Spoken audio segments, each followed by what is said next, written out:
Yeah, so I know what you're thinking. This is going to be another silly story that ends in a crazy fight and someone or something gets splattered. The thing is, I really actually wanted to be just that. Simple, clean, a beginning and an end. But I'm going to resist the urge. Let me tell you instead about my friend the Crow. Actually, he is called Monsieur the Crow. Capitalization on all three words. I know that because after he slammed into my bay window in the study for the umpteenth time, I got tired of it and opened the window to shoo the flying critter away. Only he zipped in right past me and perched on the head of my leather office chair and proceeded to preen his feathers. I, of course, grabbed up a newspaper and began to roll it up to use it as an impromptu bat. That's when he, Monsieur the Crow, spoke to me. I really wouldn't do that, were I you. He fixed me with a beady, intelligent look. One side of his head cocked toward me, beak open like he was smiling. Why don't you put down the newspaper, close the window, and have a seat over here? He flapped once, sailed up to the top of my bookcase, and landed like he owned the place. Then he went right back to preening. His feathers were this robust, oily black, the kind of black that looks wet even when it's bone dry. Like the color had depth. My brain kept working in a technical way, processing the words, noting the impossible, but my body dropped straight into a stupid freeze. I stood there with my mouth open. I'm pretty sure I actually drooled, because he clicked his beak and spoke again, voice light and cheery like we were chatting over coffee. Close your mouth. You're leaking fluids. And do please take a seat. I really want to tell you about an important development. He dipped his head and turned it this way and that, examining me, showing off. It felt like he was posing. I stumbled toward my chair. I went to sit. I think I'd say to close the window first, did I not? He snapped, suddenly huffy. You are truly not the most cooperative of beings, are you? I stepped back to the bay window and yanked it down. The latch clicked shut. Much better. He puffed himself up. So, let's at least introduce one another. I am Monsieur the Crow. He gestured at himself with a wing. That's a capital M, a capital T, and a capital C. Then he looked at me like he'd already read my mail. You, Obasanjo Ojimi, need not speak as I see you are having some mental challenges with this situation. He cackled at that. A perfect crow sound, but threaded with something human. Mocking. Personal. After he finished laughing at his own joke, he shuffled around in a circle and fixed me with another look. So look, he said, all casual again. Let's be friends. I know how bored you are of things, and I think perhaps it's time you had a good adventure. He paused, waiting for me to respond.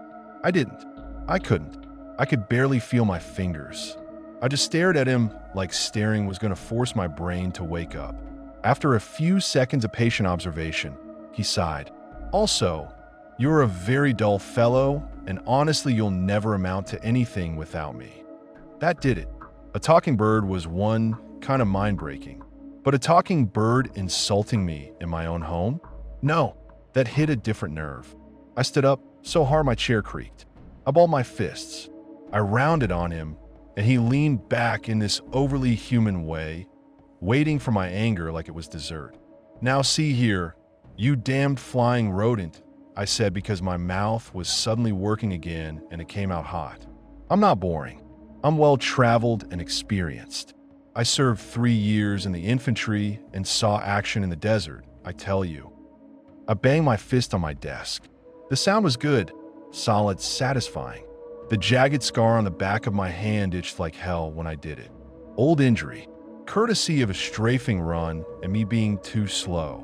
Monsieur the Crow did this rapid little shuffle, feet scissoring back and forth, then spread his wings wide like he was trying to calm a horse. Well, forgive me for the insinuation, he said. I meant only to get your blood flowing a bit. No insult meant.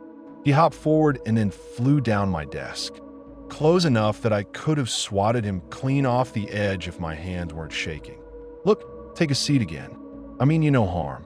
Or perhaps I do. And then he flew directly in my face, claws out, beak suddenly wrong, hooked and serrated like something that wasn't built by nature. I threw my arms up and fell backward. My chair tipped. I hit the floor. Feathers smashed into my eyes. I felt sharp pain, like something tried to peel my eyelids. And just like that, I woke up. My body was drenched in sweat.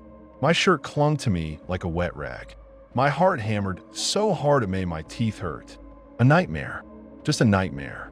I blinked in the dim light, the room half lit by the street lamp outside. My study smelled like old paper and dust and the stale coffee I'd reheated twice earlier. The bay window was open. I could feel the cold air sliding in over my skin. And outside that window, right on the ledge, there was a shape.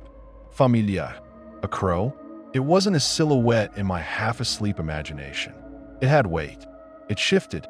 Its claws clicked against the metal flashing. It leaned forward and stared at me through the glass like it had been waiting for me to wake up.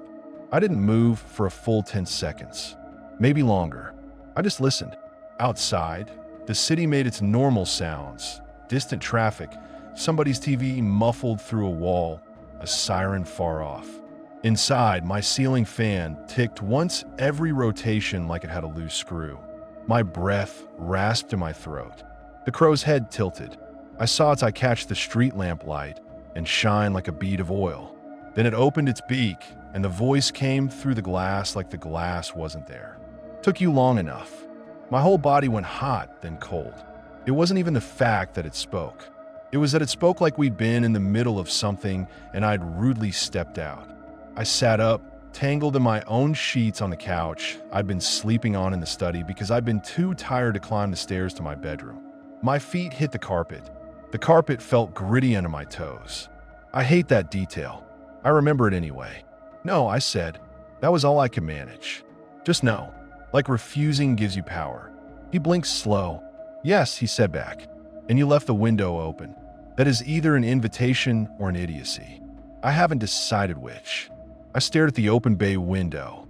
I could feel the cold air, could smell damp concrete and the faint rot of wet leaves down on the sidewalk. My brain tried to do this thing where it piles rational explanations into a wall.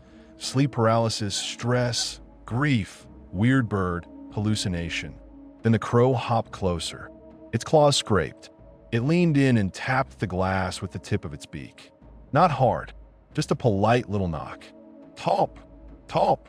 I don't like repeating myself, it said. Close the window. I'm dreaming, I whispered because I needed that to be true. Then you are very consistent, Monsieur the Crow said, because even in dreams you don't listen. The itch and the scar on my hand flared. Like a warning light. I forced myself to stand. My knees wobbled. I stepped to the window. I didn't take my eyes off him. I reached out and grabbed the sash. He watched me with that patient, smug expression that birds should not have. I yanked the window down. The latch clicked shut. The crow's beak parted like he was smiling. Much better, he said. For a second, I actually thought the glass would protect me.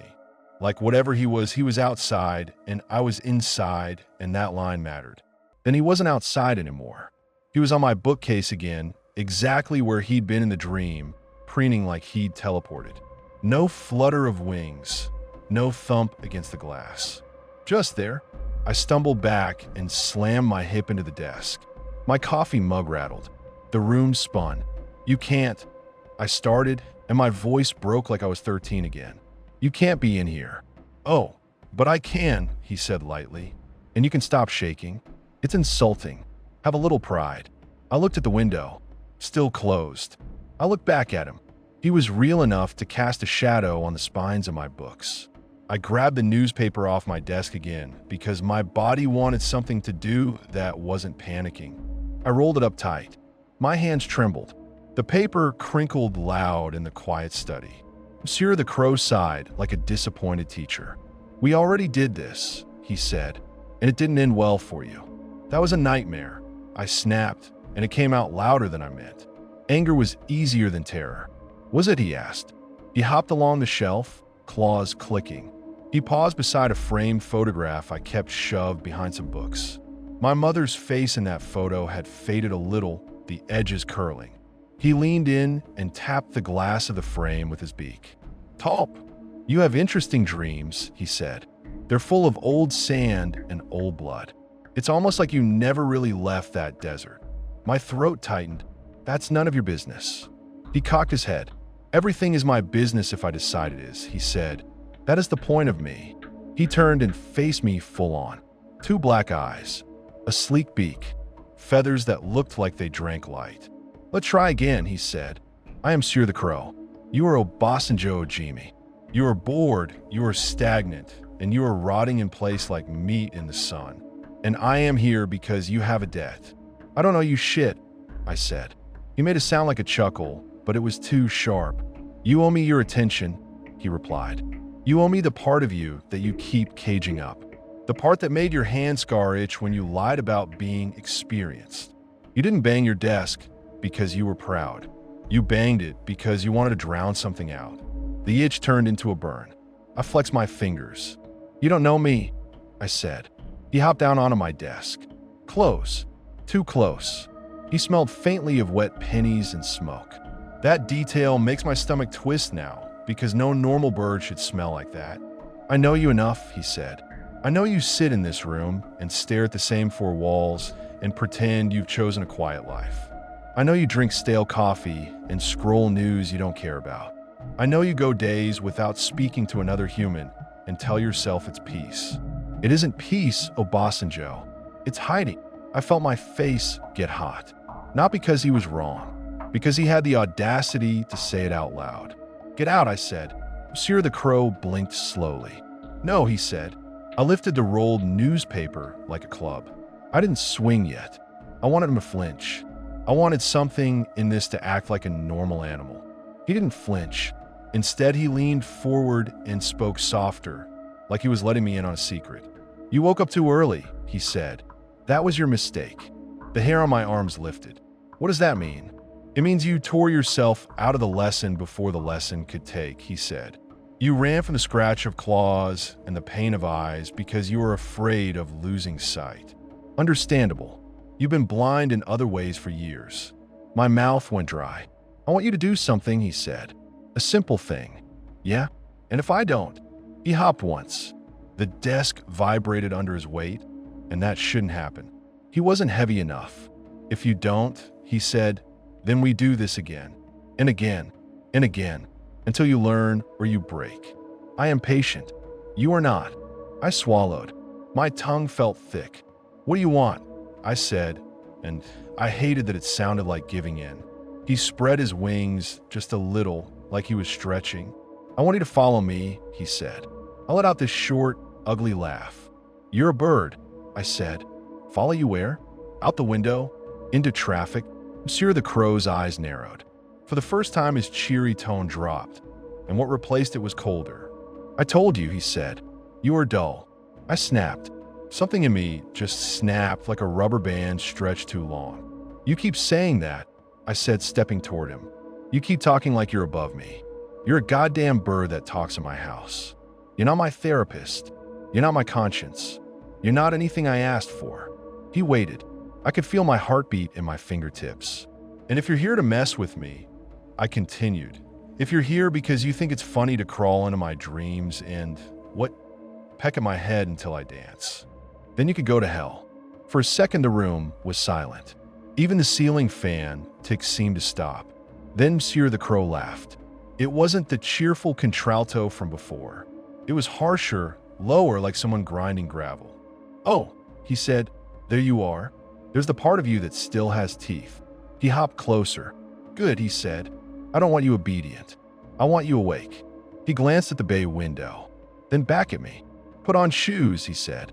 I stared at him. What? Shoes? He repeated like I was slow. Something that can run. And a coat. It's cold and you sweat like a guilty man. I'm not going anywhere with you. You are, he said, and his voice carried a simple certainty that made my stomach drop. Because I'm not asking. I'm offering you the chance to do this the easy way. I tightened my grip on the newspaper. What's the hard way? Sir the Crow tilted his head, considering, like he was browsing options on a menu. The hard way is you stay here, he said. You fall asleep again, and I take you where we're going anyway. Only then you won't have your shoes. You won't have your coat. You won't have any control at all, and I will still make you walk. I felt the room sway slightly, like his words had weight that pressed on the air. "You can't make me," I whispered, but it came out weak. He hopped onto my forearm. I froze. His claws dug through the fabric of my sleeve. Not deep enough to cut, but deep enough that I felt the pressure. He was warm, too warm. "You are making yourself," he said quietly. "Every time you try to pretend you're fine. Every time you swallow a memory and call it strength. Every time you wake up sweating and tell yourself it's just a dream." He leaned in until his beak was inches from my face. "This is not a dream," he said, "but you are asleep." I jerked my arm. He fluttered off and landed back on the desk, unbothered. I stood there breathing hard, staring at a bird that spoke like a man and knew things he shouldn't. And the worst part was, buried under the fear, buried under the anger, there was this ugly spark of something else. Curiosity. It made me hate myself a little. I went upstairs. I don't remember deciding. I just did it. My body moved like it had already chosen, and my mind was chasing behind. I threw on sneakers without socks. My feet slid inside, damp from sweat. I grabbed my winter coat off the hook. I jammed my arms into it. I didn't even zip it. My fingers fumbled. When I came back down, Monsieur the Crow was perched on the back of my office chair like a king on a throne. He nodded. "See," he said, "not so difficult. You can follow instructions after all." "Shut up," I muttered. He hopped down and fluttered toward the front hall, not flying so much as drifting, like gravity treated him politely. I hesitated at the door. My hand hovered over the lock. This was insane. This was how people ended up dead in alleys, following voices, following lights, following anything that wasn't real. I pressed my forehead to the cool wood of the door for half a second and breathed. From behind me, the crow clicked his beak. "If you don't open it," he said, "I will." Something about the way he said it, flat, casual, made my skin prickle. I yanked the door open. Cold hit me in the face. January cold, sharp and clean. The street lamp outside made the sidewalk look wet even though it hadn't rained. My breath fogged. Monsieur the Crow hopped onto the porch railing and looked down the street like he was checking directions. "Where are we going?" I asked because I needed to put words on it. Needed to anchor this. He looked back at me. "Somewhere you've been avoiding," he said. Then he launched himself into the air.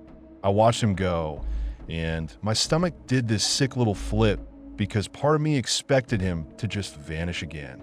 But he didn't vanish.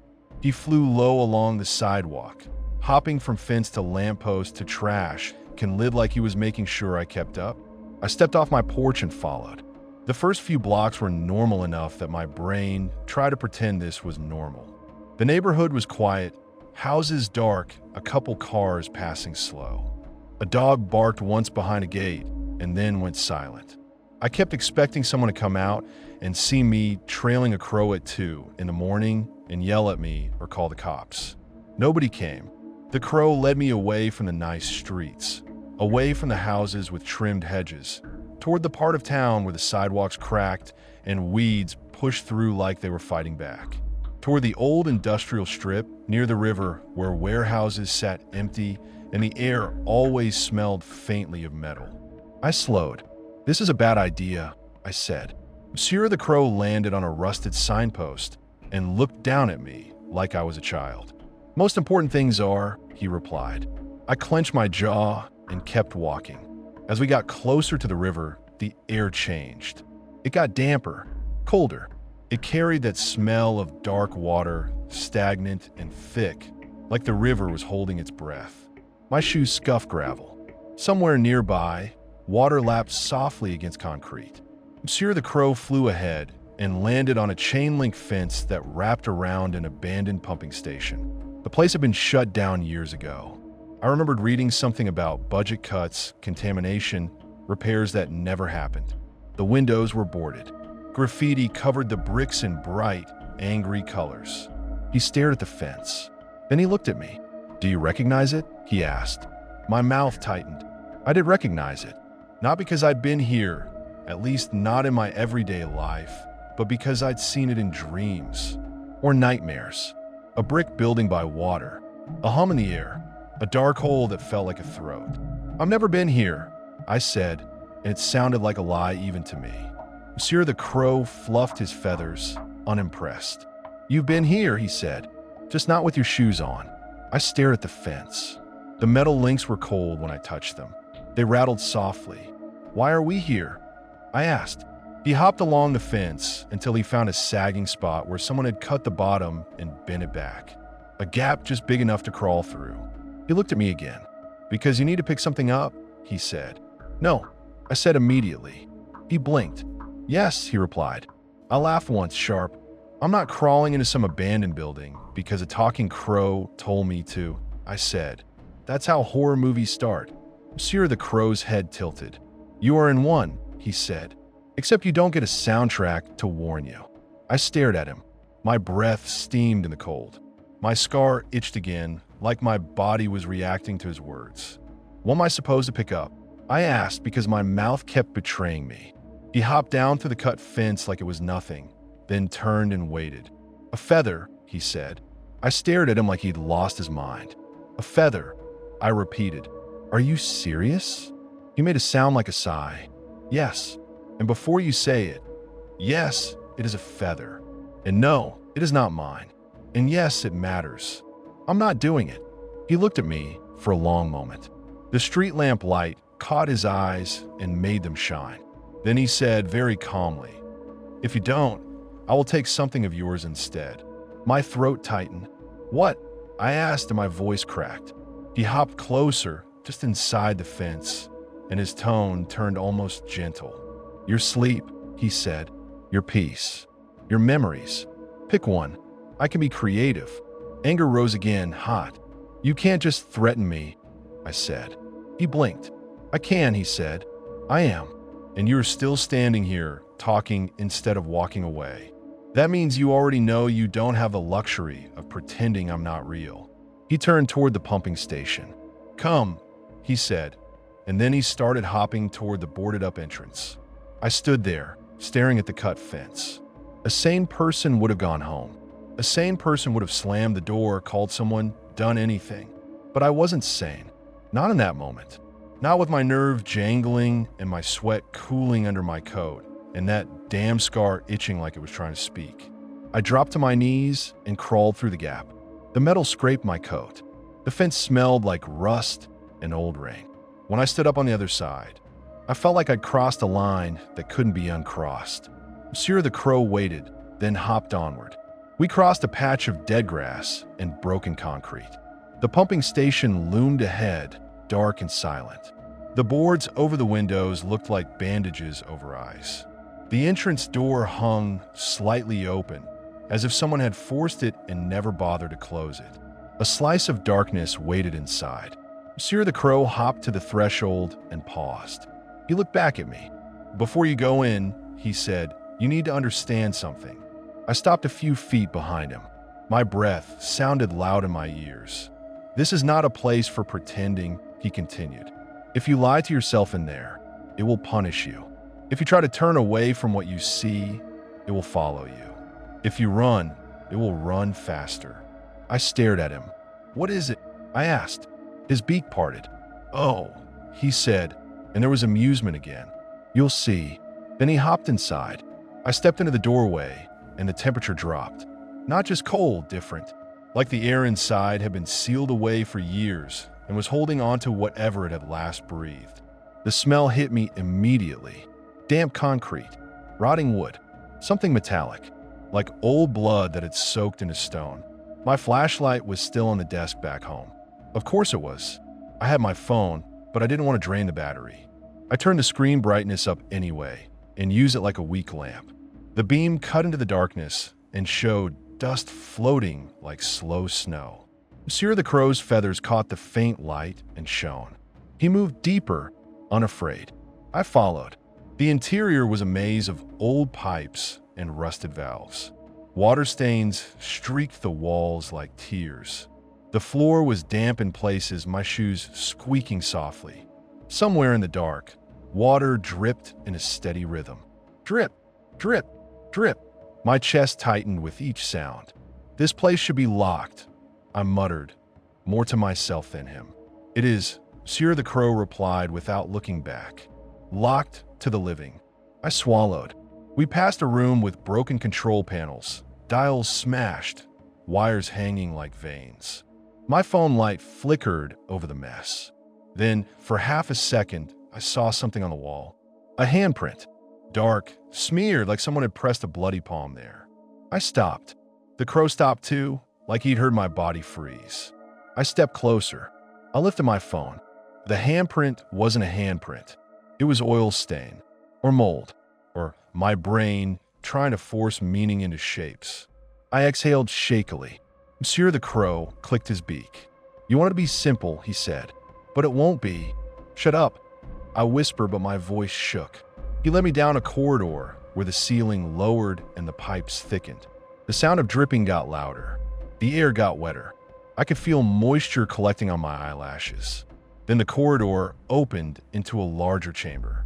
In the center of the chamber was a round pit. A maintenance access hole, maybe. A wide concrete throat with a metal ladder disappearing downward.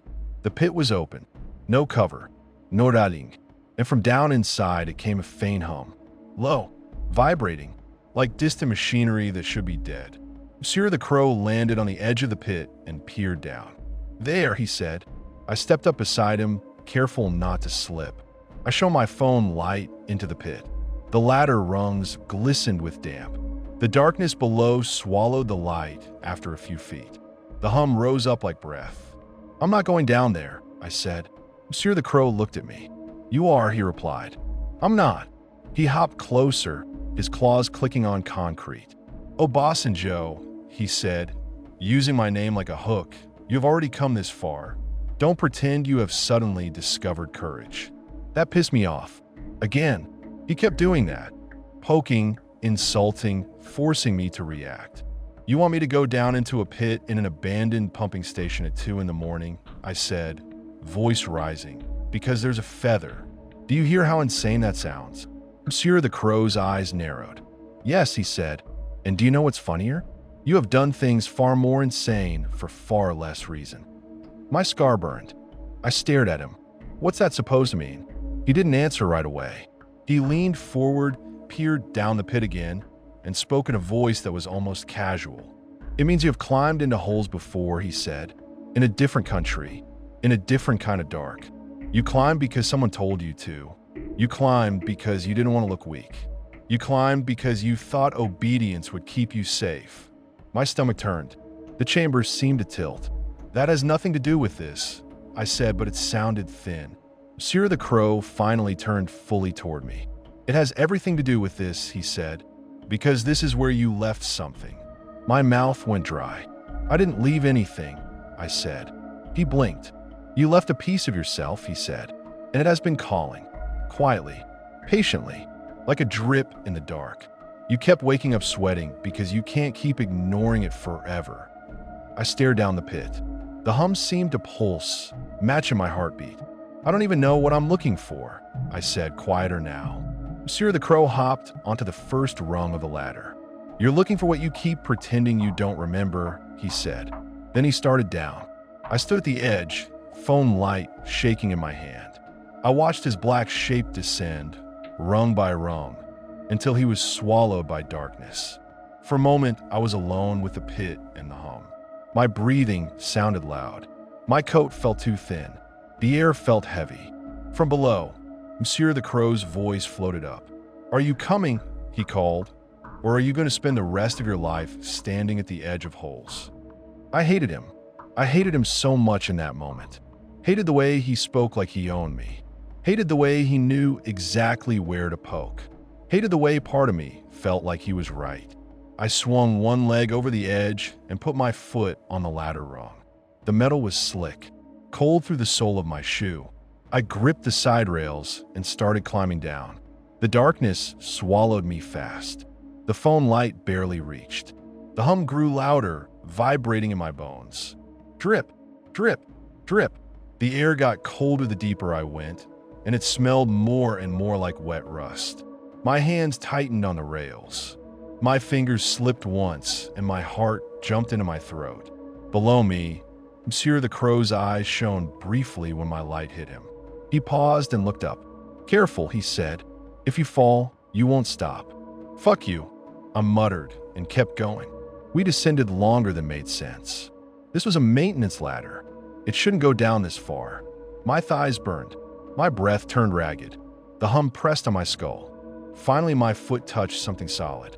Concrete floor. I stepped off the ladder and looked around. The chamber below was wider than it should have been, a tunnel system that didn't match the building above. The walls here were older, rougher. The concrete was stained dark. Water seeped from cracks and ran in thin streams along the floor toward a drain I couldn't see. My phone light swept across the space, and it caught something that made my stomach drop. Feathers. Not a couple scattered. Dozens. Hundreds. Black feathers carpeting the floor in drifts like fallen leaves. Some stuck to the wet concrete, matted and slick. Some fluttered slightly in the faint current of air, even though there was no breeze. Monsieur the Crow stood among them like a priest in a church. He looked almost pleased.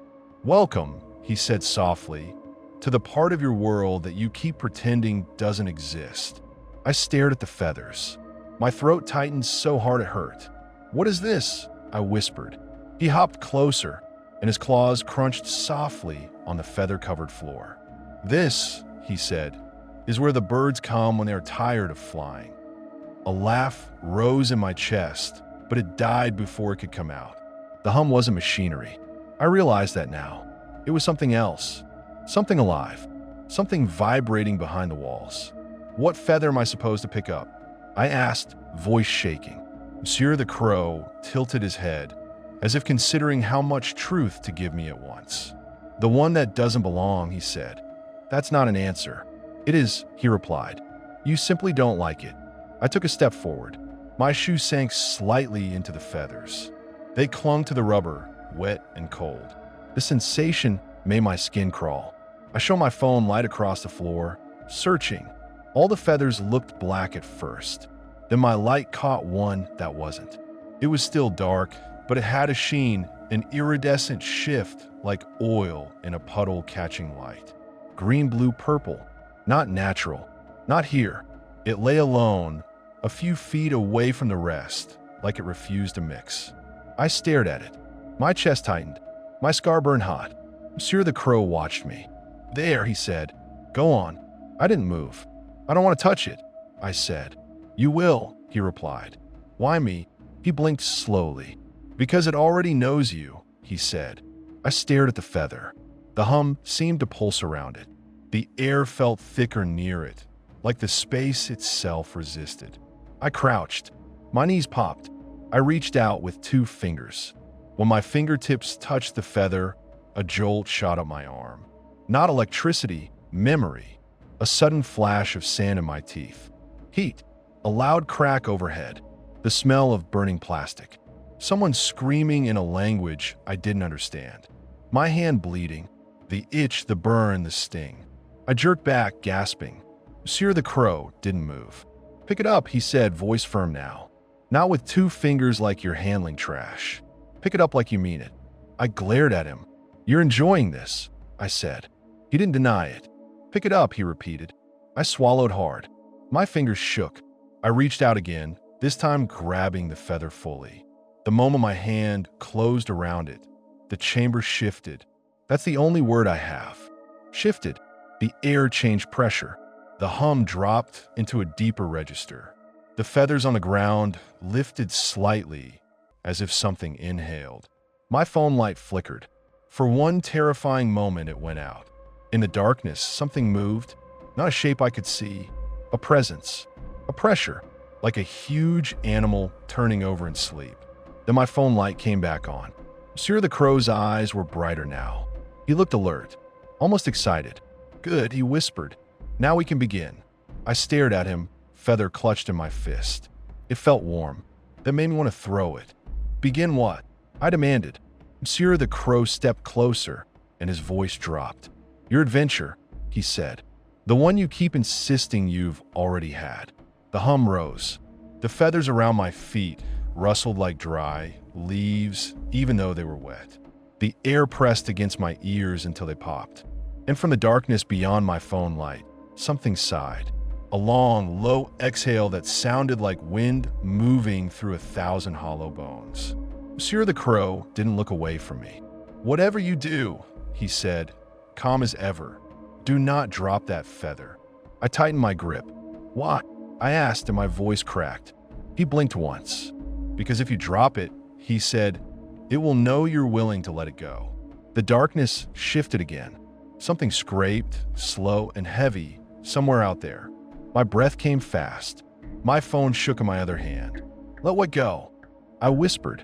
Monsieur the Crow's beak parted in what might have been a smile. "Your eyes," he said. And then the hum surged like a roar held underwater, and the feather in my fist twitched like it was alive. The hum surged like somebody turned a dial in my skull. Not louder in the normal sense. Deeper, heavier, like it climbed inside my bones and started vibrating from the inside out. The phone in my hand buzzed. Not a notification. Just the glass trembling against my palm. The feather twitched. I felt it through my fist first, like a muscle under skin. A quick, sick little pulse. Then it slid in my grip, trying to turn itself the way a compass needle turns. Like it wanted to point. I didn't mean to, but my eyes followed where my hand wanted to go. Into the darker side of the chamber, beyond the reach of my phone light, where the feather carpet got thicker and the floor dipped like a shallow bowl. Something out there moved. The movement wasn't visual. It was pressure, like a big animal shifting its weight in a room you can't see. The feathers near my shoes lifted and settled, like they were breathing. I backed up a step. Monsieur the Crow didn't. He stood with his head slightly lowered, wings tucked tight, like he was listening to a voice I couldn't hear. He looked calm in that infuriating way he always did, like he'd planned this down to the minute. "Okay," I said, but it came out thin. "Okay, I picked it up. I did your stupid little task. Now what?" He didn't answer me at first. He just watched the darkness. Then he said, very softly, "Do not shine your light directly at it." "What is it?" I snapped, because fear makes me loud. "You keep saying it like you're trying to be cute." Monsieur the Crow's beak opened and closed once, like he was tasting the air. "It is hungry," he said, "and it is old, and it is awake now because you touched what it lost." My throat went tight. The darkness sighed again. That long exhale. This time I felt it on my face, cold air moving outward, carrying the smell of wet iron and something else under it, something like burned hair. I held my phone a little lower without thinking, like my hands understood the instruction before my mind did. "You brought me here to wake it up," I said. Monsieur the Crow finally looked at me. His eyes were bright as oil. "I brought you here," he said, "because you were already waking it up in your sleep. I simply made you do it while standing." My scar burned like somebody touched it with a match. "What?" I asked. "Why me?" He hopped closer. Feathers stuck to his claws. When he stepped, they clung and then let go with a wet little whisper. "Because you are marked," he said. I swallowed. Marked by what? My own bad choices. He made a sound that might have been a laugh.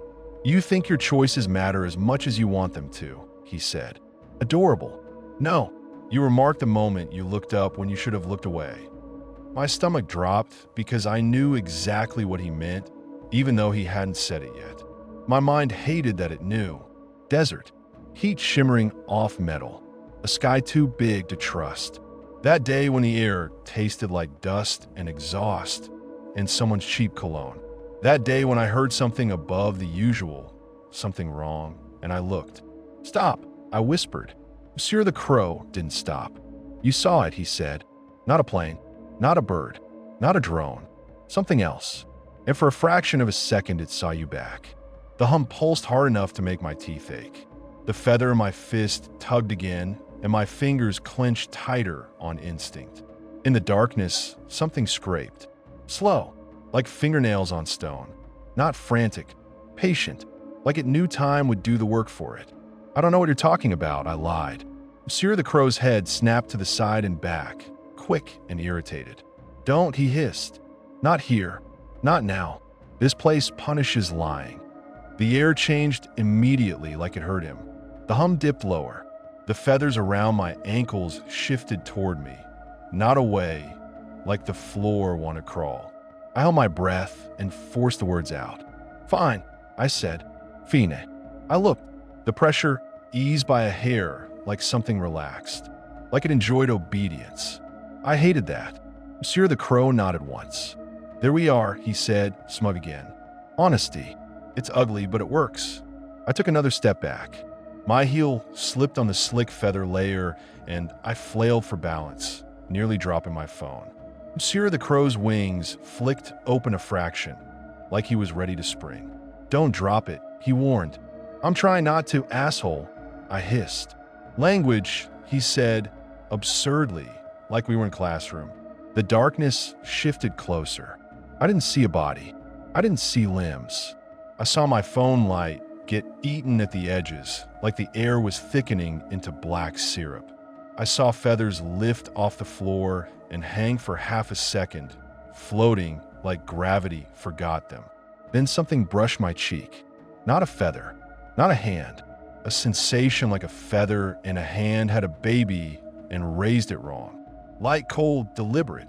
My whole body jerked. I slapped at my face. Heart hammering. "Don't," Monsieur the Crow snapped. "You flail like prey." "I am prey," I barked back, voice cracking. "What the fuck do you think is happening?" The thing breathed again, closer now. The smell of wet pennies hit harder. My eyes watered. My scar throbbed. Monsieur the Crow hopped backward, positioning himself between me and the dark like he was brave, and I hated that too, because it worked on some primitive part of my brain. It made me want to trust him. "Listen," he said quickly. "You have the feather. That makes you interesting. It wants your eyes. It always wants eyes. But eyes are not the only thing you can take if you bargain poorly." I stared at him. "Bargain? You don't get to pretend you're not in a negotiation," he said. "It knows you. You're in its throat. It will speak through your memories if you let it." As he said that, my head filled with heat. Not metaphorical heat. Real heat. A wave of desert air rolled over me, so hard my lungs seized. The damp chamber vanished for a second, and I was back there, sand under my boots, sweat stinging my eyes, radio chatter crackling, someone laughing too loud because fear had nowhere else to go. My scar flared. I gasped and stumbled, and the feather in my fist burned like a coal. The chamber snapped back, but the memory didn't leave. It clung like wet clothes. I heard a voice that wasn't Monsieur the Crow's. It wasn't a voice in the way you hear with ears. It was inside the back of my skull, wearing the shape of my own thoughts. "Open." The word landed like a command. My eyes went wide. "What?" I started. "Open," it repeated, and the hum synchronized with the syllable like an engine rev.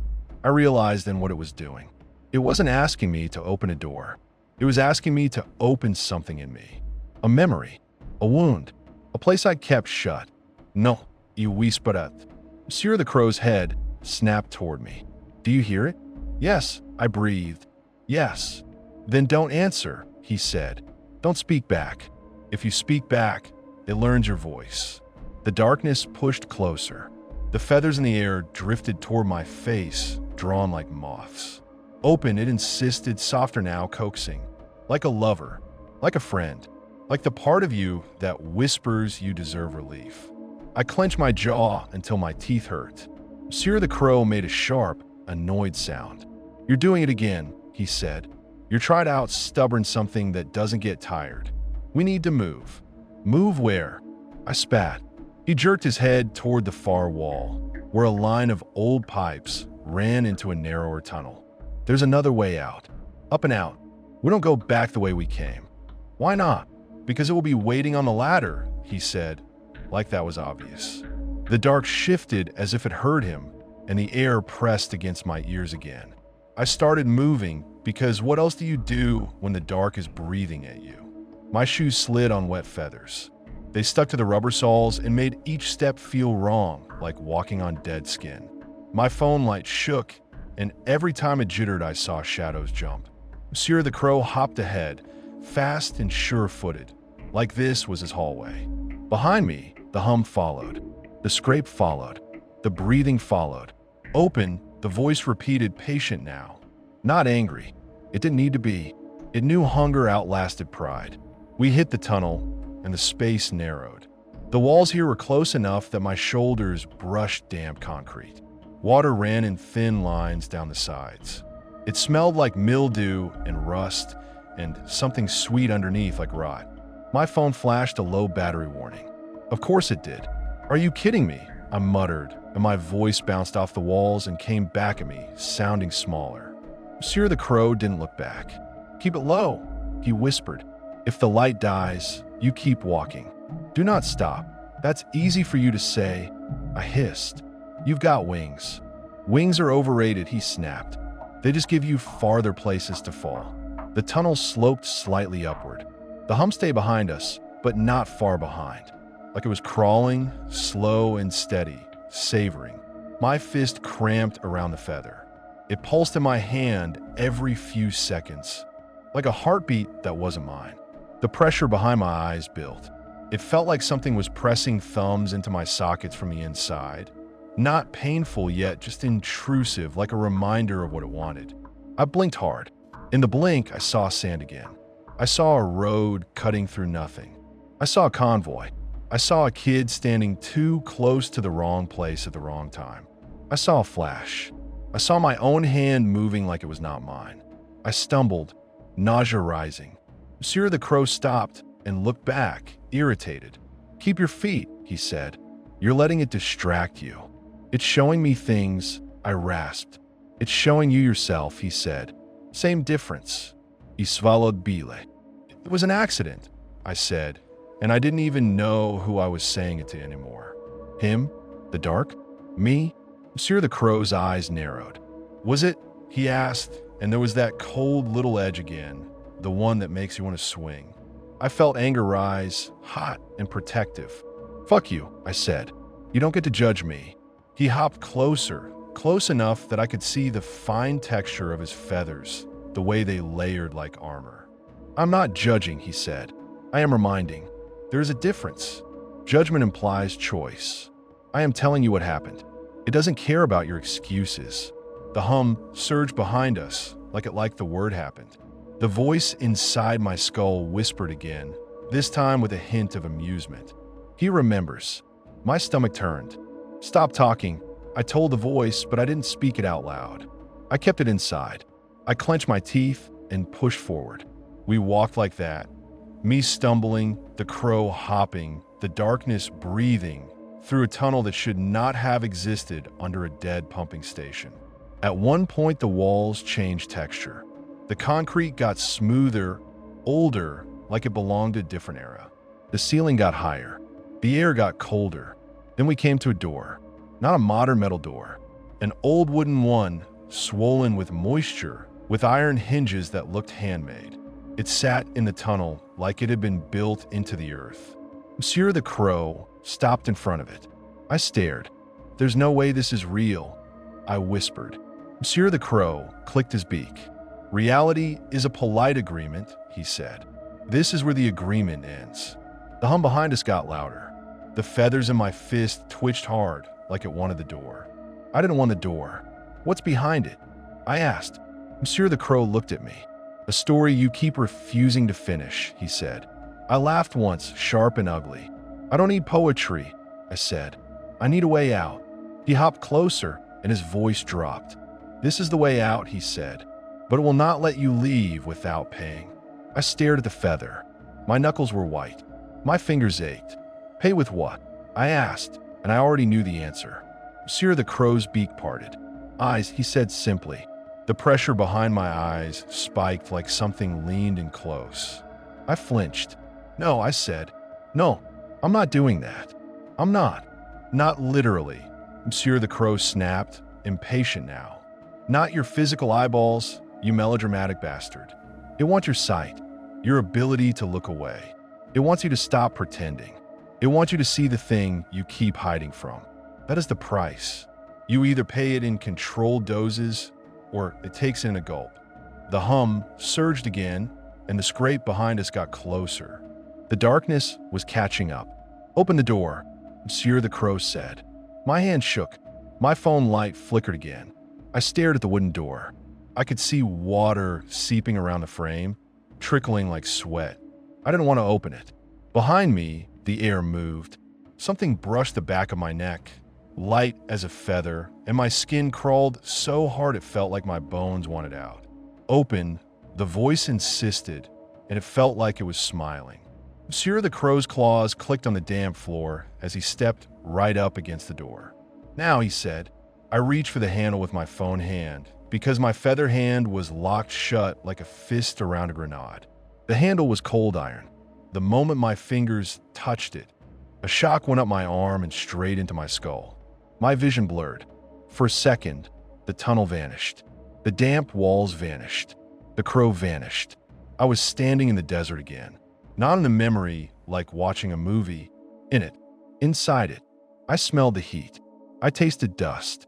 I felt sweat running down my spine under body armor.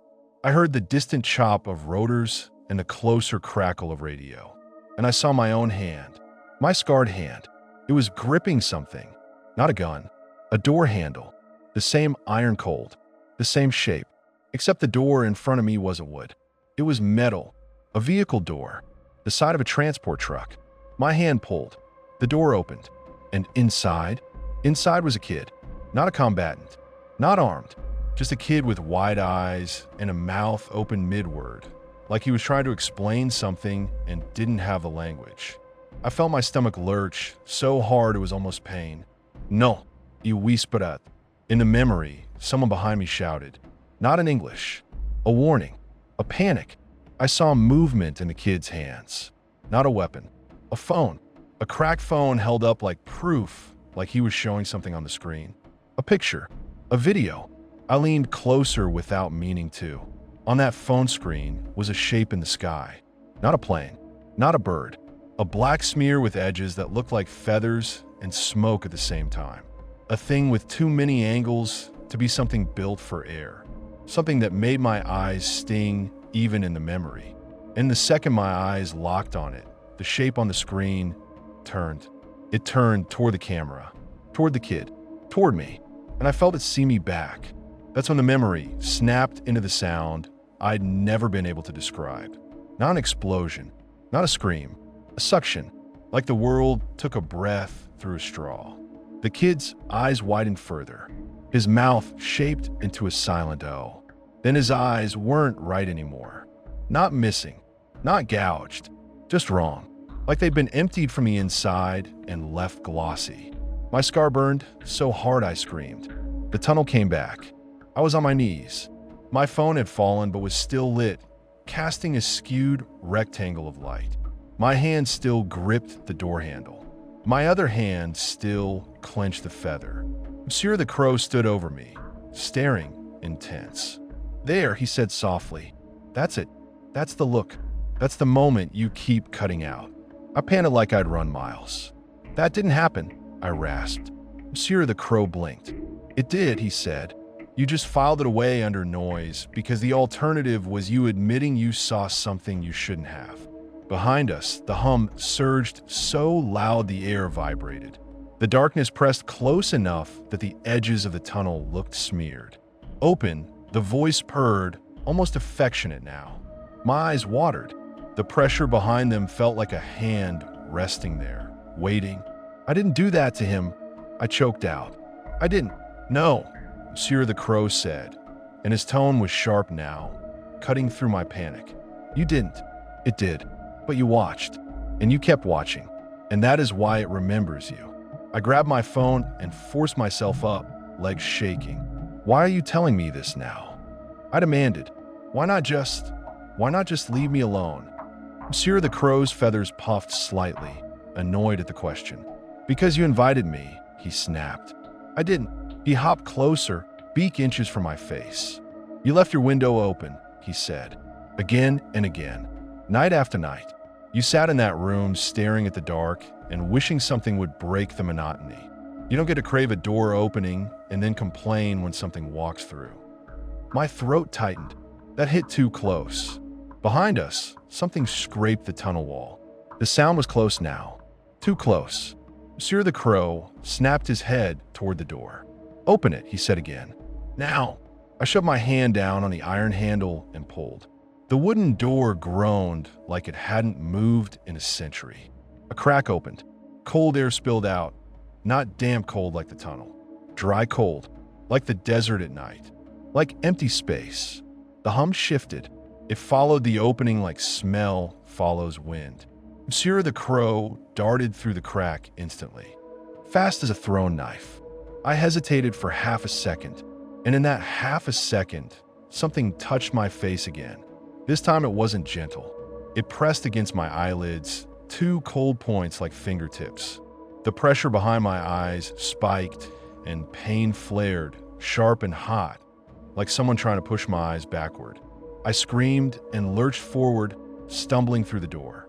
The door slammed shut behind me with a heavy finality. The darkness and hum muffled instantly, like the door was soundproof. For a second, I just stood there, gasping, blinking hard, trying to make sure my eyes were still mine. They were, but they felt watched from the inside. I lifted my phone and looked around. We weren't in a room. We weren't in a tunnel.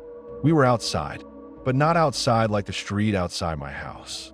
This was a wide open space under a sky that looked too close and too big at the same time. The ground under my feet was sand, pale in the phone light. Dry. Fine. It shifted when I moved. The air was cold and smelled like dust and old metal. I turned in a slow circle. In the distance, silhouettes of structures rose like broken teeth. Not buildings I recognized. Shapes that could have been cranes, could have been towers, could have been bones. Monsieur the Crow stood a few feet away, perfectly at home, preening like he'd just stepped into his favorite room.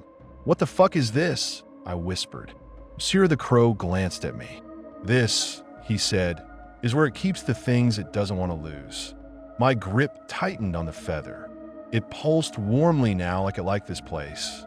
"You said this was the way out," I snarled. "This looks like the opposite of out." Monsieur the Crow's head cocked. "You want adventure," he said. "I didn't want." "Yes, you did," he cut in. "You're just offended that it isn't wearing a friendly mask." The phone light flickered again. Battery at 3%. I swallowed panic. "Okay," I said, forcing control into my voice. "Okay, how do we leave?" Monsieur the Crow hopped closer and spoke lower. "You leave when it lets you," he said. "Or when you give it something it values more than keeping you." My stomach clenched. "And what does it value?" I asked. Monsieur the Crow's eyes gleamed. "Stories," he said. "Memories. Regrets. The little private lies you tell yourself before bed." I stared at him. "You're telling me it's feeding on me." He shrugged in a very bird-like way that somehow felt like a human shrug. "Everything feeds," he said. "You just don't like admitting your food." The cold air prickled my skin. My coat hung open and useless. I looked up at the sky. There were no stars, just darkness with faint movement, like something huge shifting behind a veil. I felt the pressure behind my eyes again, lighter now, like a hand resting there. A whisper brushed my thoughts. "Show me." Not open this time. "Show me." Like it was bored of knocking and wanted me to just throw the doors wide. "No," he whispered. Monsieur the Crow watched me. "You can fight it," he said. "You can clamp down and pretend and resist. But it likes that too. It likes teeth. It likes struggle. You have to do something else." "What?" I snapped. He hopped onto a small mound of sand and looked down at me like a little dark judge. "You have to choose," he said. "You have to offer." My heart hammered. "Offer what?" I demanded. Monsieur the Crow's beak opened slightly, and his voice turned almost gentle. "The thing you've been choking on for years," he said. "The part of the memory you never speak. The part you cut out. You offer it honestly, fully, and it will take that instead of taking your eyes." I stared at him, disbelief rising. "So I just confess," I said bitterly. "And then what?" "It lets me go because I told the truth." Monsieur the Crow's eyes narrowed. "It doesn't care about morality," he said. "It cares about taste. A half-truth is stale. A full truth is rich." The sand shifted under my feet as if something moved beneath it. Not a worm, not an animal. A wave of pressure rolling under the ground, circling us. My phone buzzed. 2%. I felt tears prick my eyes, not from sadness, from sheer overload. I don't even know what you wanted to say, I whispered. Monsieur the Crow hopped closer and spoke harshly, as if he was trying to snap me out of it. Say what you did after, he said. Say what you did with the video. Say what you told yourself. Say what you let happen, so you didn't have to be the one who remembered. My breath caught. I knew. God, I knew. After that day, after the kid and the phone and the wrong shape in the sky, there'd been a report. Confusion. Blame. People try to fit the moment into a box that would let them sleep. I had the kid's phone in my hand for a minute. Long enough to see the file. Long enough to feel my stomach drop. Long enough to know that if anyone else saw it, the wrong thing would become real. And I deleted it. Not because someone ordered me. Not because it was protocol. Because I was scared. Because I wanted the world to stay the same shape, even if it meant cutting out a piece of truth and throwing it into the dark. My scar burned like it was laughing at me. I swallowed hard. I deleted it, I said out loud. The air around us tightened, like the sky leaned closer. Monsieur the Crow's eyes sharpened. Go on, he said. I told myself it was mercy, I said, voice shaking. I told myself nobody needed to see that. Nobody needed that kind of fear. But it wasn't mercy. It was. The sand shifted again, closer now, circling tighter. Show me, the voice whispered, pleased. It was cowardice, I forced out. It was me wanting to go back to being a man with a job and a scar, not a man who saw something that shouldn't exist. The pressure behind my eyes eased slightly, like fingers loosening. Monsieur the Crow nodded once, slow. Keep going, he said. I swallowed and pushed, because the fear behind me was worse than the shame in front of me. I lied, I said. I said the phone was broken. I said the kid was just panicking. I said the look on his face was because of the blast, because of shock, because of anything normal. I let them file it away as chaos. I let the story become something they could stomach. The cold air pressed on my skin. I felt like I was standing naked. And then I came home. I continued, voice low, and I pretended I was fine. I told people I saw action like it made me tough. I joked about it. I slept. I woke up sweating. And every time I woke up, I left the damn window open because part of me wanted something to come in and drag me back to the moment I cut out. Because part of me knew I didn't deserve to just move on. My voice broke. I hated that it broke, but it did. For a moment, nothing happened. Then the sky above us shifted. Not clouds, not weather. A shape moved behind the dark veil, and it was vast. It slid like a school of fish in deep water, except it was overhead. A mass, feathered and not feathered, too many edges, too many possible wings. My knees went weak. Monsieur the Crow didn't move. He looked up like a man watching a train arrive on time. The voice in my skull softened, satisfied. Good. The pressure behind my eyes eased, replaced by a crawling sensation along my temples, like cold feathers brushing my skin. I stood there panting, my confession hanging in the air like smoke. Monsieur the Crow hopped closer and looked at my fist. You still have it, he said, almost approving. Yeah, I whispered. I still have it. Then you have leverage, he said. I stared at him. Leverage for what? Monsieur the Crow's head tilted. For leaving, he said. For keeping your eyes. For not becoming one of the things it stores. The sand under my feet shifted again, and this time it rose. Not a creature, not a mound, a hand. Long, thin, made of darkness and feather texture, pushing up through sand like it wasn't sand at all. It reached toward me, slow and patient. My whole body seized. I stumbled backward, nearly dropping my phone. Monsieur the Crow snapped. Don't run.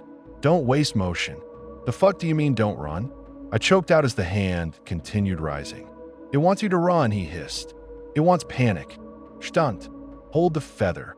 Look at it. I don't want to look at it. Then it will take your eyes anyway, he snapped. Look, my throat clenched. Tears blur my vision. The hand rose higher, fingers unfolding. The tips were not nails. They were little hooked barbs like beak edges, like something designed to pluck. I forced myself to look. The moment my eyes locked on it, the air tightened. The hand paused. It trembled, like it felt my attention like touch. "Show me," it whispered again, but now it sounded different. Less coaxing, more hungry. "I already did," I whispered, voice shaking. "I already told you." The hand twitched, and the pressure behind my eyes spiked in warning. Monsieur the Crow's voice cut in, fast and sharp. "Offer it the feather," he said. My head snapped toward him. "You said don't drop it." "Offer," he corrected. "Not drop. There's a difference. Dropping is surrender. Offering is control." My fist trembled. The feather pulsed hot, like it didn't want to leave me. The hand reached closer, fingertips inches from my face. I could feel cold radiating off it, smell wet pennies and burnt hair. My phone battery hit 1%. The screen dimmed. "Now," Monsieur the Crow said. I lifted my clenched fist slowly, arm shaking, and opened my fingers just enough that the feather's tip showed. The feather shimmered in the dim light, oily and wrong and beautiful in a way that made my stomach twist. The hand froze. For a second, everything held: me, the crow, the sky, the sand. Then the hand darted forward. Fast. Too fast. It didn't grab the feather. It grabbed my wrist. Cold wrapped around my skin like icy wire. Pain flared. Not cutting pain. Pressure pain. Like it wanted to crush my bones. My fingers spasmed. The feather slipped. Monsieur the Crow screamed. No. The feather fell. It didn't hit the sand. It hung in the air for half a second, suspended like a drop of oil in water. Then the sky above us opened. Not a literal opening like a hole. A widening. A parting of the veil. And something looked down. I can't describe it cleanly. There were feathers, yes. There were wings, yes. But there were also angles that didn't belong in air, and a sense of depth that made my eyes hurt, like trying to stare at something too far away and too close at once. The hand on my wrist tightened. My vision warped. The world tilted, and suddenly I understood the kid's face, that silent O of panic. It wasn't shock. It wasn't pain. It was the moment your brain realizes your eyes have become a doorway. I screamed and tried to yank my arm free. The hand didn't let go. Monsieur the Crow launched himself at the hand, claws out, pecking hard. He hit it like a weapon, wings beating furious. The hand recoiled slightly, and in that gap, I twisted my wrist, skin tearing a bit, and ripped free. I stumbled backward, gasping. The feathers still hung in the air between us and the sky, trembling like a tuning fork. The big thing overhead inhaled. The feathers on the ground lifted, swirling in a slow spiral toward the floating feather. The hum returned, but now it wasn't behind a wall. It was everywhere. It was the air vibrating with hunger. Monsieur the Crow landed hard beside me, feathers ruffled. "You idiot," he hissed. "I didn't mean to." "You always don't mean to," he snapped. "That is your favorite excuse." The sky pressed lower. The pressure behind my eyes became agony. It felt like invisible fingers hooking into my sockets. I grabbed my face with both hands, palms over my eyes, and whimpered like a child. I hated myself for that sound. Monsieur the Crow's voice cut through, sharp as a slap. "Hands down," he ordered. "No, shuka." "Hands down," he repeated, and there was something in his tone that made my body obey despite my mind screaming. I lowered my hand slowly. The world swam. The sky's darkness pulsed like a living thing. The floating feather shimmered, drawn upward. Monsieur the Crow leaned close. "Look at me," he said. I forced my eyes onto him. His black gaze filled my vision. It anchored me. "Listen," he said, fast now urgent. "It will take what it wants. Unless you take it first." "What?" I rasped.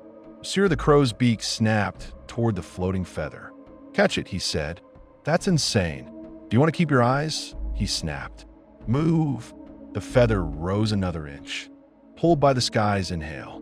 I lunged. My fingers closed on empty air mist. The hand that had grabbed me rose again from the sand. Faster now, reaching to pluck the feather like a prize. I lunged again, harder, and this time my fingers brushed the feather shaft. It burned like ice. I gritted my teeth and grabbed it. The moment I closed my fist, the sky above us jerked as if yanked. A sound tore through the air, like 1,000 birds screaming underwater. The pressure behind my eyes spiked so hard stars burst in my vision. I screamed. Monsieur the Crow screamed too, but his was a crow scream twisted into human panic. "Run," he shouted. So much for not running. I ran. The sand sucked at my shoes, but adrenaline made me stupid strong. I sprinted toward the wooden door in the distance because it was the only shape that looked like an exit. Behind me, the air screamed. Something moved overhead, and the shadow of it rolled across the sand like a tide. Feathers rained down, not gentle, not drifting, cutting. They whipped past my face like razors. One sliced my cheek. Warm blood ran. My phone died in my hand with a final dark flicker. I threw it without thinking, like throwing a useless thing would save me. Monsieur the Crow flew alongside me, wings beating hard, his voice cackling and screaming in the same breath. "Faster," he yelled. "Faster, dull boy, or it will pluck you clean." I ran harder. My lungs burned. My throat tasted like blood. The wooden door loomed closer. The air behind me compressed. I felt something touch the back of my head. Light at first, then digging like claws try to find grip in hair. I screamed and swung my elbow backward blindly. Nothing. The touch vanished, then returned on my shoulder, then my neck, then my eyelid, teasing, testing. The pressure behind my eyes became unbearable, like my eyeballs wanted to turn inside out. I nearly tripped. Monsieur the Crow slammed into my side, hard enough to shove me upright. "Don't fall," he hissed. "If you fall here, you don't get up." I hit the door and grabbed the iron handle. It was cold, real cold, familiar cold. I yanked. The door didn't move. Panic flared. I yanked again. The door groaned. Behind me, something exhaled directly onto my neck, cold and rancid. My hand shook. The feather in my fist pulsed like a heart. "Open!" The voice screamed now, no longer coaxing. I yanked the door with all my strength. It flew open. Darkness spilled out, damp and familiar, the tunnel. I dove through. Monsieur the Crow shot through after me. The door slammed shut behind us with a heavy boom. For a second, I thought we'd made it. Then I realized the hum was still there. Not behind us. Inside the tunnel. The walls vibrated. The air pressed on my skin. I turned, breathing hard, and saw the darkness seeping around the door frame like smoke. Not all of it, just a finger probing. Monsieur the Crow stood beside me, wings half open, ready. It followed, I whispered. "Of course it did," he snapped. "You have what it wants." My fist clenched tighter around the feather. My hand ached. The tunnel seemed longer now, the way it does in nightmares when you run and the end never comes. "Which way?" I asked. Monsieur the Crow jerked his head down the tunnel. "Go," he said, "and don't stop. If you hear it call you by name, you do not answer." We ran. My shoes slapped damp concrete. Water splashed. My breath roared in my ears. The tunnel walls sweated. Behind us, the hum surged and surged, like the thing was laughing without a mouth. At one point, I heard a sound that made my stomach drop. Footsteps. Not my footsteps. Not the crow's claws. Heavy, wet footsteps, slow and deliberate, like something walking upright through shallow water. My skin went cold. I didn't look back. I couldn't. The voice inside my skull whispered, and this time it did use my name. "Obasanjo." It sounded like my own voice saying it. My stomach flipped. My tongue pressed against my teeth. I said nothing. The footsteps continued. The tunnel forked ahead, 3 paths splitting like veins. Monsieur the Crow skidded to a stop, feathers flaring. "Left," he said instantly. "How do you know?" He didn't even glance at me. "I remember," he snapped. We took the left tunnel. The air got colder again. The dripping stopped. The walls changed texture, smoother, newer. I smelled something faintly familiar. Paper, dust, old leather. My heart stuttered. "No," he whispered. Ahead, a rectangle of lighter darkness appeared. A doorway. The tunnel opened into my study, my goddamn study, my desk. my bookcase, my couch, the bay window with the street lamp glow. For a second, I thought I'd lost my mind completely. Then I saw the floor. It was covered in black feathers. Not a couple, a carpet, wet and clinging like the chamber under the pumping station had poured into my house.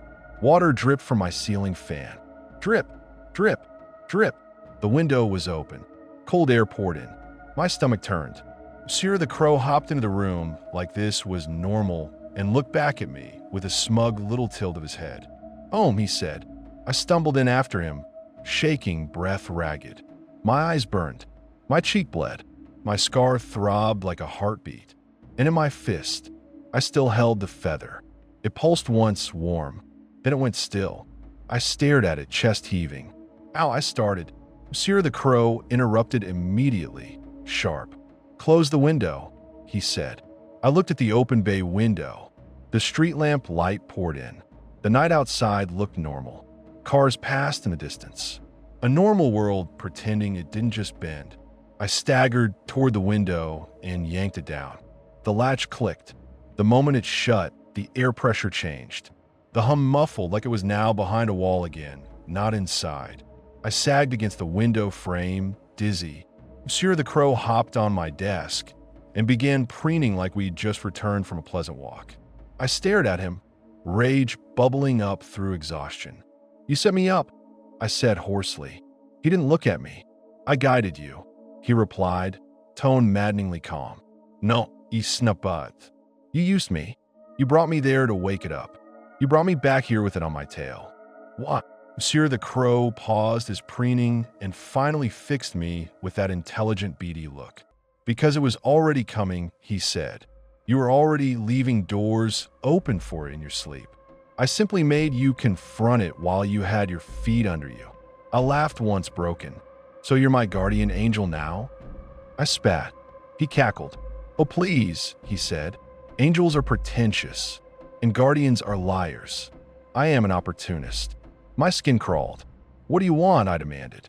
Monsieur the Crow hopped closer along the desk until he was right at the edge, close enough that I could smell that wet penny smoke again.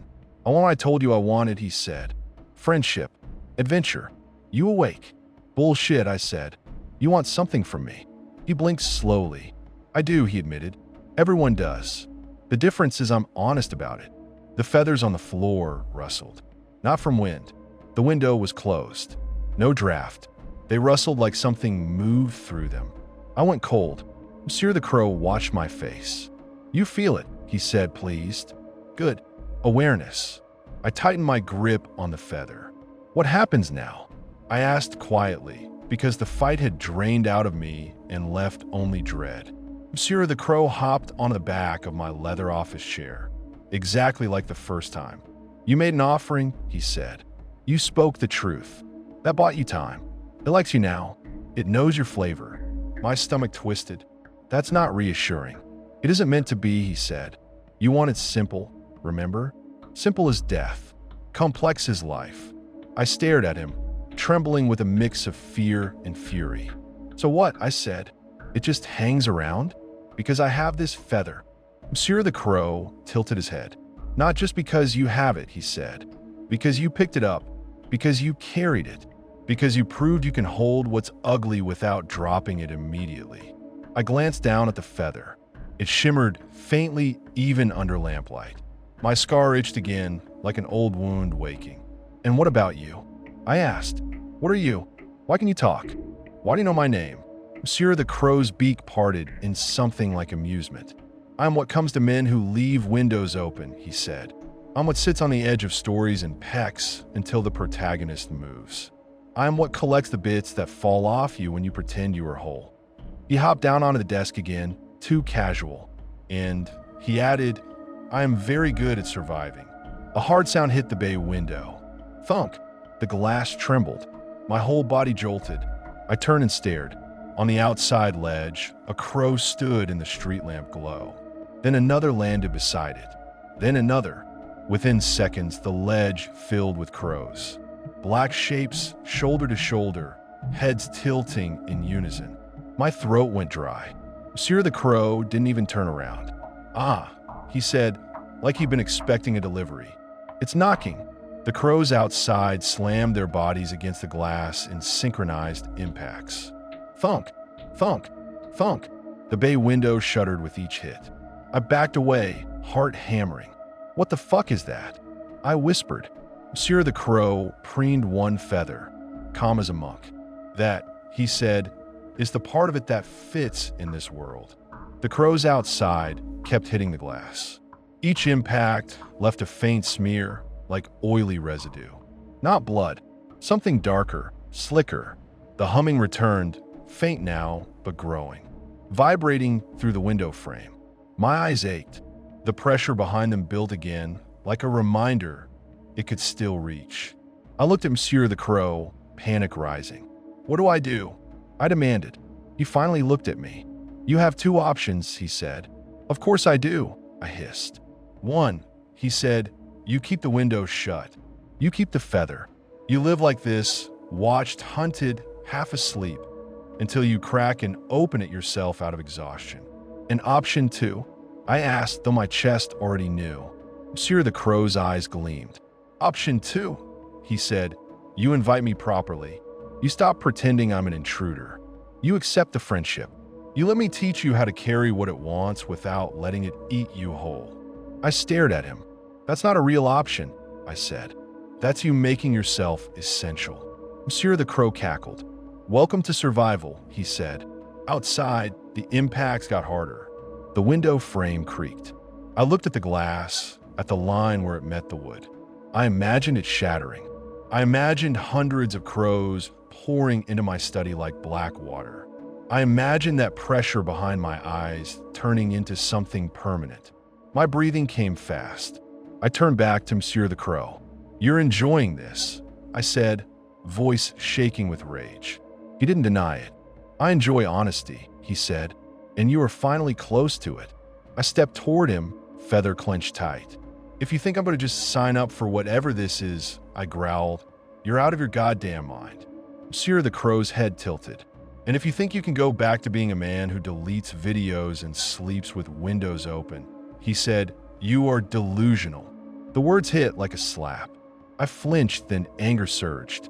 I snatched the rolled newspaper off my desk again, because of course I did, because my body still wanted a stupid weapon, and I swung it at him with everything I had. The newspaper connected. For a split second, I felt triumph. Then the crow wasn't there. My swing went through empty air. The paper smacked the desk and bounced. Monsieur the Crow was on top of my bookcase again, watching me like I was a toddler throwing tantrum. "You are so predictably violent when frightened," he said. "It's almost charming." "Get out," I hissed. He clicked his beak. "No," he replied. Outside, the crows hit the glass again harder. A crack spidered across the bottom corner of the bay window with a soft, terrifying sound. I froze. Monsieur the Crow watched the crack and then looked back at me. "Time," he said lightly. The hum grew stronger. My eyes watered. I backed toward the desk, feather still in my fist, and my mind did this frantic math. Windows, doors, locks, how fast can I move? How fast can crows move? How fast can something that isn't even a crow move? My gaze landed on the bay window latch. My gaze landed on Monsieur the Crow. My gaze landed on my own reflection in the glass. Wild eyes, blood on my cheek, mouth open like the kid's silent O. The crack widened slightly with the next impact. I couldn't do this alone. I hated that, but I couldn't. My voice came out raw. "What do you want me to do?" I said, and it felt like swallowing glass. Monsieur the Crow hopped down to the desk and leaned forward. "Say it," he said. "Say what?" "Say you accept," he replied. "Say you will listen. Say you will stop leaving doors open without understanding what walks through." Outside, the crows slammed again. The crack spread. My eyes ached.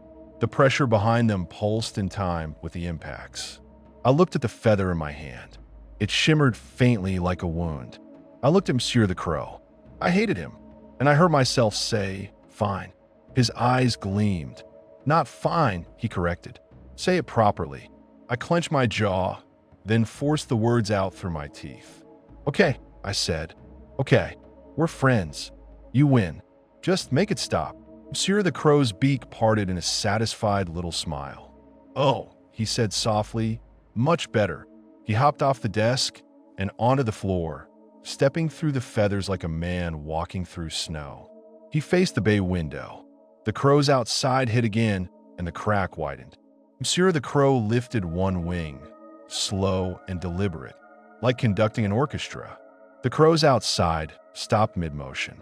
All of them, perfectly still, pressed against the ledge, heads tilted in unison. The hum eased slightly, like something relaxing. Monsieur the Crow didn't look back at me. "Now," he said, voice calm, "you're going to do exactly what I say." My throat tightened. "What?" I whispered. He turned his head, just enough to glance at me with one black eye. "You're going to open the window," he said. My stomach dropped. "No," I said immediately. "No, no, no. That's letting it in." Monsieur the Crow sighed, impatient. "It is already in," he said. "It is in your sleep. It is in your scar. It is in your eyes every time you close them. The window is theater, but theater matters. It likes ritual." I shook my head hard. "I'm not opening it," I said. Monsieur the Crow's voice turned icy. "Then you were lying about accepting," he said, "and it will punish you for that." Outside, one crow moved again. Just one. It slammed into the glass with a wet thud. The crack widened another inch. My breath hitched. Monsieur the Crow looked at me. "Oh, Boss and Joe," he said, and my name in his mouth sounded like a key turning. "Close your mouth. You're leaking fluids." My lips were trembling. I tasted salt. I wiped my face and realized I was crying without noticing. I hated that too. I stared at the window. I stared at the latch. I moved. My hand shook as I lifted the latch. The window slid up with a groan. Cold air poured in. The crows outside didn't rush in. They didn't flap. They didn't caw. They just watched. Monsieur the Crow stepped closer to the open window and spoke. Not to me, but to the night. "Enough," he said. The word didn't sound like a crow. It sounded like a command carved into stone. The humming stopped, not faded. Stopped. The crows outside blinked in unison. Then, one by one, they lifted off the ledge and disappeared into the night, silent as falling ash. I stood there panting, waiting for the other shoe to drop. Nothing dropped. The night outside went back to normal. Distant traffic, faint wind, the street lamp buzz. My legs nearly gave out with relief. I turned toward Monsieur the Crow. He was on the window ledge now, half in and half out, looking like he belonged there more than anywhere. "You see," he said, voice light again. "Not so difficult." I stared at him, exhausted and furious and terrified all at once. "So what now?" I rasped. Monsieur the Crow hopped back inside and landed on my desk, preening again like we were back at the beginning. "Now," he said, "you keep the window closed when I tell you. You open it when I tell you. You stop pretending you're alone in your own head. And you stop deleting the parts of your story that scare you." I swallowed. "And the feather?" I asked. Monsieur the Crow's eyes flicked to my fist. "Keep it," he said. "It will try to call to the sky sometimes. It will twitch. It will burn. That is normal now. Normal." The word made me want to laugh and vomit at the same time. "And if I don't listen?" I asked quietly. Monsieur the Crow cocked his head. "Then we do this again," he said, almost cheerful, and again, until you learn or you break. I am patient. You are not. I stared at him. My scar itched. My eyes ached. My house smelled like wet feathers and cold night air. In my fist, the feather pulsed once, gentle now, like a heartbeat settling. I looked at the bay window. Outside, on the ledge, just one crow remained. A shape, familiar. It stared at me through the glass with that beady, intelligent look.